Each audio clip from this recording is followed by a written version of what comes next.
Tirupati police guest house లో SIT సమావేశం కొనసాగుతోంది. కల్తీ నెయ్యి వ్యవహారంపై అన్ని కోణాల్లో దర్యాప్తు చేస్తున్నారు అధికారులు.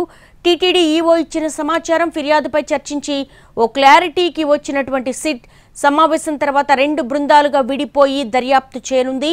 అంతకుముందు టీటీడీ ఈవో శ్యామలరావుతో భేటీ అయ్యారు SIT IG Tripathi, DIG Gopinath Jetti. Tirumala laddu ప్రసాదంలో వాడిన నెయ్యి కల్తీ వ్యవహారంపై వివరాలు అడిగి తెలుసుకున్నారు.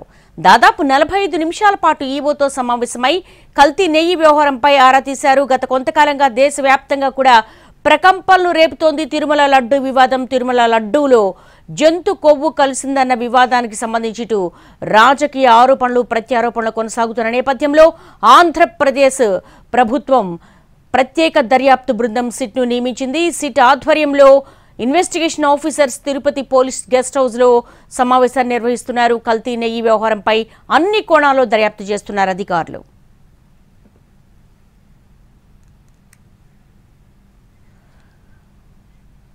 తిరుపతి పోలీస్ గెస్ట్ హౌస్ లో సిట్ సమావేశం కొనసాగుతోంది. దీనికి సంబంధించి లేటెస్ట్ ఇన్పుట్స్ ఏంటో మా ప్రతినిధి కార్తీక్ అడిగి తెలుసుకుందాం. కార్తీక్, గెస్ట్ హౌస్ లో సిట్ సమావేశం కొనసాగుతోంది.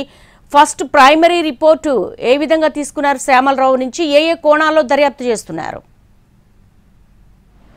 రైట్ దేవి, అంటే అన్ని కోణాల్లో ఏ ఒక్క కోణాన్ని కూడా వదలకూడదు. ముఖ్యంగా ఏదైతే నెయ్యి కొనుగోలుకు సంబంధించి ఈ టెండర్లో వచ్చినటువంటి ఈ టెండర్ ఏఆర్ డైరీకి ఎలా వచ్చింది, దానికి ఒప్పందానికి కారకులు ఎవరు, దానికి నామ్స్ అనేది ఉన్నటువంటి నిబంధనను మార్చినటువంటి వాళ్ళు ఎవరు అనే దాని మీద కూడా పూర్తి స్థాయిలో దృష్టి పెట్టినట్టుగా కూడా తెలుస్తుంది. అయితే సిట్ బృందం మొత్తం కూడా నిన్న మధ్యాహ్నం 2:30 గంటల ప్రాంతంలో తిరుపతికి చేరుకుంది. అప్పటి నుంచి కూడా తిరుమలకు వెళ్ళడం, తిరుమల తర్వాత నేరుగా తిరుపతికి వచ్చి సమావేశాన్ని ఏర్పాటు చేసుకున్నారు. ఈరోజు కూడా సమావేశానికే హై ప్రియారిటీ అనేది కూడా ఇవ్వడం కూడా జరిగింది. దాదాపు 10 సంఖ్యలో ఉన్నటువంటి ఎక్కడైతే ఉన్నాయో ఆ ఇష్యూస్ ఏవైతే ఉన్నాయో వాటిలో మొదట ఎక్కడికి వెళ్ళాలి, టీమ్స్ను ఫామ్ చేసుకోవడంతో పాటు ఐఓగా ఎవరు నియమించాలి, దాని తర్వాత తదుపరి చర్యలు అనేది ఎలా తీసుకోవాలనే దాని మీద కూడా మొదటగా ప్రీమియంగా కూడా ముందు జాగ్రత్త చర్యలు కూడా ఇవన్నీ కూడా తీసుకున్నట్టుగా కూడా తెలిసింది. అందులో భాగంగానే కేవలం సమీక్షా సమావేశాలకు మాత్రమే ఈ 2 రోజులుగా కూడా టైం అనేది కూడా సిట్ బృందం ఎక్కువగా కేటాయించిందని చెప్పాలి. అయితే ఈరోజు మధ్యాహ్నం టీటీడీ ఓ శ్యామలరావును కలవడం మాత్రం ఈ కేసులో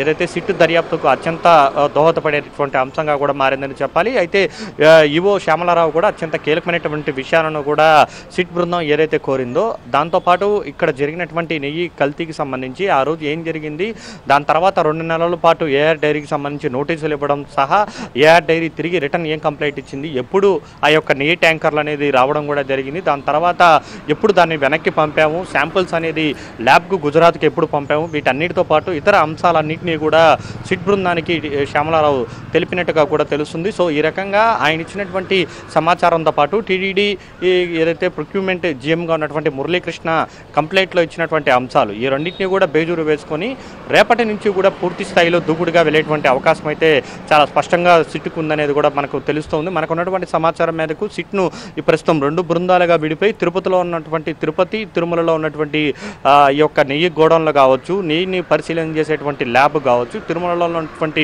పోర్టు కార్మికులు శ్రీ వైష్ణవులు ఎవరైతే స్వామివారి పవిత్రమైనటువంటి లడ్డూను తయారు చేస్తారో వారందరితో కూడా మాట్లాడేటువంటి అవకాశం అయితే చాలా స్పష్టంగా ఉంది. ఎందుకంటే గత కొన్ని దశాబ్దాలుగా కూడా వాళ్ళే లడ్డు తయారు చేస్తున్నారు కాబట్టి లడ్డు తయారీకి సంబంధించి నెయ్యి వాడకం గురించి వారికంటే ఎవరికి బాగా తెలియదు అన్నటువంటి అభిప్రాయాన్ని కూడా వ్యక్తపరుచినటువంటి నేపథ్యంలో వారితో కూడా మాట్లాడేటువంటి అవకాశం ఉంటుంది. అటు తర్వాత ఇంకొక టీం మాత్రం తమిళనాడులో ఉన్నటువంటి దిండిగల్కి వెళ్తారు. అక్కడ ఉన్నటువంటి ఏఆర్ డైరీ ఎండీతో పాటు అక్కడ ఉన్నటువంటి ల్యాబ్ 4 కంపెనీలు ఏవైతే ఉన్నాయి, ఏఆర్ డైరీకి సంబంధించి 4 చోట్ల కూడా ఈ యొక్క సంస్థలు ఉన్నాయి. ఆ 4 సంస్థలను కూడా వెళ్ళేటువంటి అవకాశం ఉంటుంది. అక్కడ ఉన్నటువంటి ఏఆర్ డైరీ ఎండీకి కూడా నోటీసులు జారీ చేసి సిట్ విచారణకు హాజరు కమ్మని కోరేటువంటి అవకాశాలు అయితే చాలా స్పష్టంగా ఉందని చెప్పుకోవాలి. ఈ రకంగా నిన్న ఈరోజు మొత్తం కూడా సమీక్షలకే ఎక్కువ టైం అనేది మాత్రం సిట్ బృందం తీసుకునేదని చెప్పాలి. అయితే కేసు తీవ్రత దృష్ట్యా అత్యంత జాగ్రత్త వహించాల్సినటువంటి అవసరం ఉంటుంది కాబట్టి ప్రతి అంశాన్ని కూడా క్షుణ్ణంగా పరిశీలన చేస్తున్నారు. ఈ కేసు దర్యాప్తుకు